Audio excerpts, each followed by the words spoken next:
1 গ্রাম 100 টাকা, অনলি 100 টাকা 1 গ্রাম।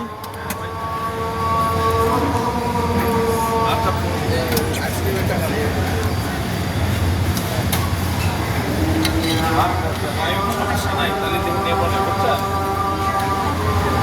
বাচ্চাটা হইবে না, হবে না, সামনে সপ্তাহে হইব। এটা হওয়ার মানে আমি যেভাবে আমি তো আগে আসলে জানি বাজারে না আমার পয়সাটা শুরু পকেট করা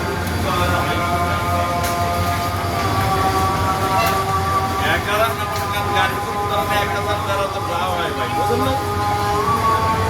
আচ্ছা আমি এর চিন্তা করি না, আমি এর ব্যবস্থা করতে হবে 45